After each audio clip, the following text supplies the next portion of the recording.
Qui c'est ce gars-là? Il s'appelle Grégoire Tournon. Hein, il veut faire de la télé, ce petit veut garçon. faire de la télé, mais il en fait plutôt bien. Il essaye. Il le fait très bien. Allez, on commence, Grégoire, par du foot.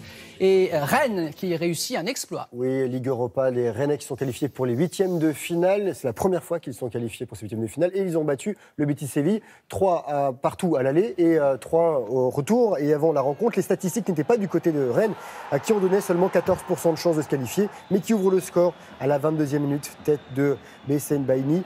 Et 7 minutes plus tard, c'est Ounou qui double la mise. Juste avant la pause, Lo Celso va réduire le score en glissant, mais Rennes mène 2-1 et va s'imposer 3-1 grâce à la frappe de Niang dans les arrêts de jeu. C'est la première fois en 6 matchs qu'un club français s'impose sur le terrain du Betis et Rennes est en 8e de finale, tout comme Chelsea. Chelsea qui a battu les Suédois de Malmö 3-0. Olivier Giroud a marqué le premier. Autre Français en forme et autre club qualifié, c'est Kevin Gamero qui offre le billet pour les huitièmes de finale à Valence, vainqueur 1-0 du Celtic Glasgow. À noter les qualifications entre autres d'Arsenal, de Naples, de l'Inter et le tirage au sort aura lieu aujourd'hui.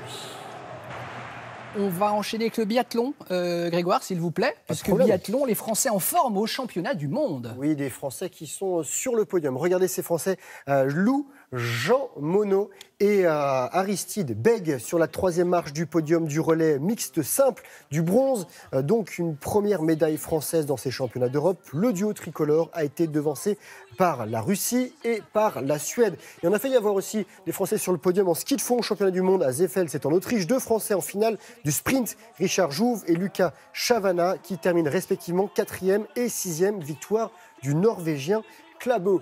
Et retour en France avec le départ hier du 4L Trophy, 22e édition d'un raid automobile solidaire destiné aux étudiants.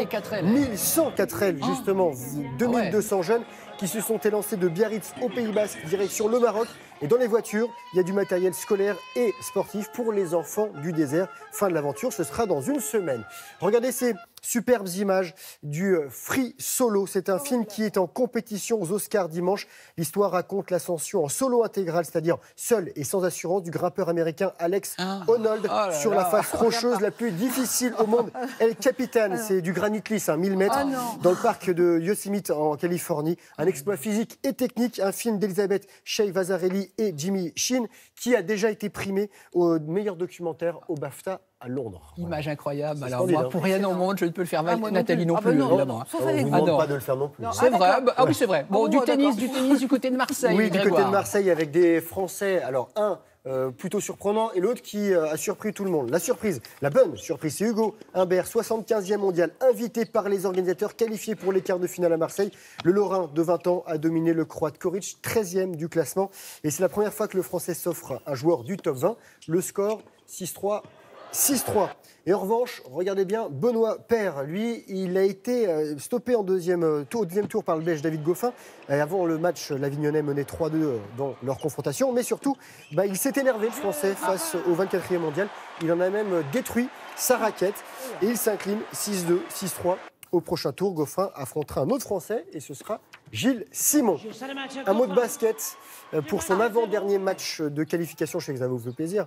Voilà, les championnats du monde et qui se prend en Chine. Ce championnat du monde l'été prochain. Mais la France en bleu a été battue par la Finlande 76-69. Alors c'est pas bien grave parce que les Français étaient déjà qualifiés. Et prochain match pour la France, ce sera dimanche face aux Tchèques.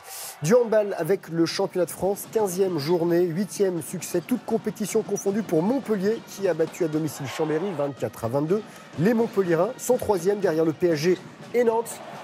Et pour finir, on va parler un peu de rugby avec le 3e match du tournoi des 6 nations pour la France qui a été battu par le Pays de Galles et l'Angleterre. Et le CAS tricolore espère enfin gagner. Ce sera, espérons-le, face à l'Écosse qui compte une victoire, une défaite. Et l'an dernier, les Français étaient allés s'incliner en Écosse. Là, ça se passe chez nous.